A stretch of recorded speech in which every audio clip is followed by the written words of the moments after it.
Assalamualaikum dan selamat sejahtera. Salam ACS, ACS Excellent. Saya Puan Nurul Maliana binti Badruddin, mengajar subjek mata pelajaran Asas Sains Komputer. Kali ini kita akan masuk bab 3 kod arahan tingkatan 2.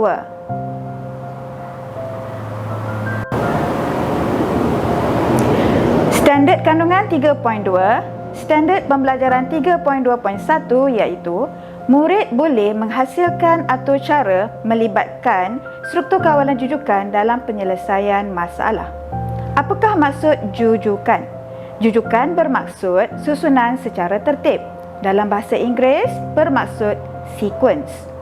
Struktur kawalan jujukan ini akan melaksanakan arahan baris demi baris mengikut susunan dalam satu aliran sahaja, iaitu dari atas ke bawah secara tertib.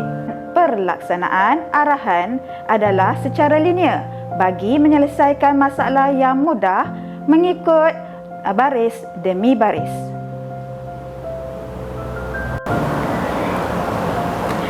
Baiklah, kita akan cuba soalan ini. Contohnya, pengiraan hasil tambah bagi dua nilai. Untuk menyelesaikan masalah ini, kita perlu mengenal pasti masalah. Penyataan masalah akan menggunakan formula IPO. Input, proses dan output. Input adalah manusia ataupun pengguna akan memasukkan dua nilai.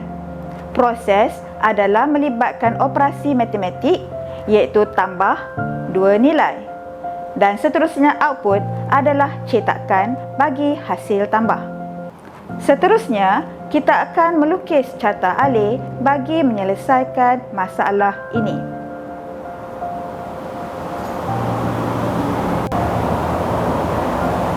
Baiklah, mari kita lihat dan baca carta alir ini. Kita akan mula lihat langkah 1. Kita akan masukkan satu nilai dan diberi nama pembuli ubah A. Input bagi nilai A. Seterusnya langkah 2 adalah bagi nilai B. Bagi nilai B, kita akan masukkan nilai yang kedua. Masukkan nilai kedua iaitu guna simbol input.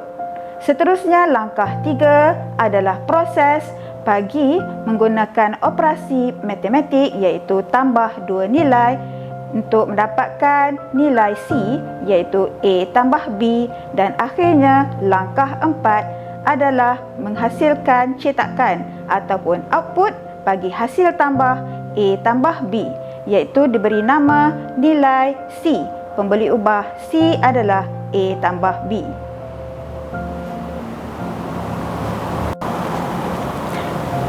Seterusnya, setelah kita siap melukis carta alir, seterusnya kita akan menggunakan persian aplikasi Tony untuk kita menggunakan bahasa pengaturcaraan Python.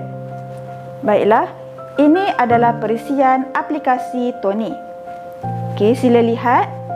Dan kita akan mula membaca sintaks ataupun kod aturcara Python. Langkah 1 adalah kita akan mengisytiharkan pembuli ubah A untuk memasukkan nilai yang pertama oleh pengguna atau manusia. Okey, kita akan baca baris 1. A adalah sama dengan integer, open bracket, buka kandungan, input, open bracket, buka kandungan, tanda petikan, double quote, masukkan nilai A. Kemudian, pastikan kamu menutup kandungan menggunakan close bracket dan tanda petikan, double quote. Seterusnya, langkah 2, perkara yang sama, kita perlu mengisytiharkan nilai yang kedua iaitu pembuli ubah B. Dan perkara yang sama, kita menggunakan sintaks jenis data integer, open bracket untuk buka kandungan, buka kurungan, dan input integer, dan masukkan nilai yang kedua iaitu nilai B. Dan seterusnya, langkah 3 adalah melaksanakan proses matematik iaitu operasi tambah dua nilai A tambah B. dan kita isytiharkan hasil tambah itu adalah nilai C. Dan akhirnya untuk mendapatkan cetakan output adalah langkah 4, iaitu kita menggunakan sintaks print dan buka kurungan, open bracket dan tanda petikan double quote menunjukkan hasil tambah A tambah B. Maka dalam kurungan itu sebelum tutup kurungan, iaitu selepas tanda petikan double quote, kita perlu letak koma untuk menggabungkan nilai hasil, dan kita perlu letak pemboleh ubah C untuk mendapatkan hasil tambah C, iaitu A tambah B. Barulah kita tutup kurungan menggunakan close bracket. Dan sebelum itu, anda perlu dulu save file itu dengan file nama yang sesuai.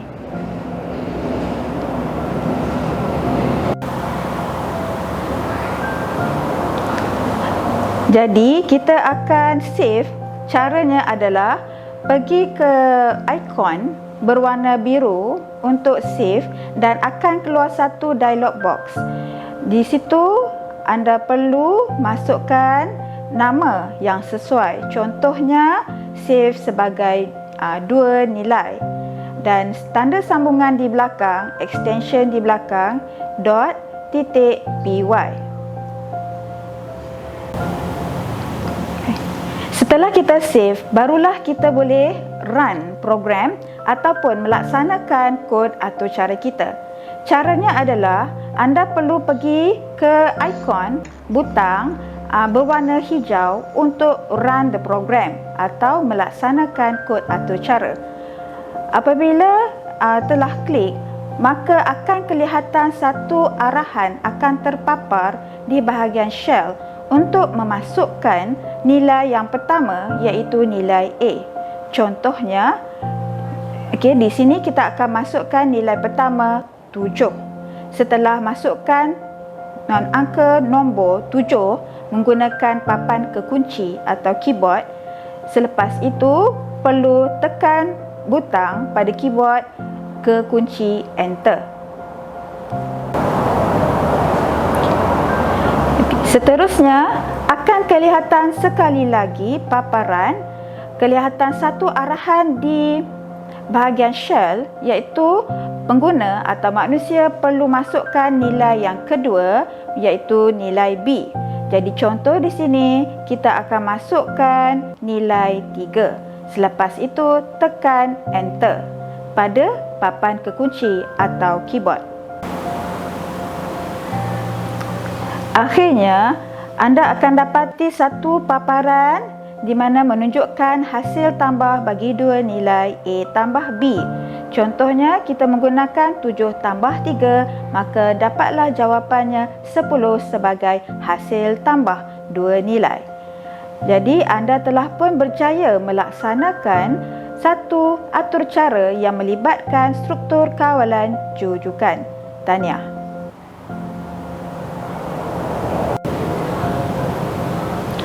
Baiklah, itulah sahaja pada kali ini. Video pada kali ini diharap dapat memudahkan pembelajaran anak-anak murid di rumah. Jadi, jangan lupa untuk like, share dan subscribe YouTube channel ACS Jawan. Sekian, terima kasih.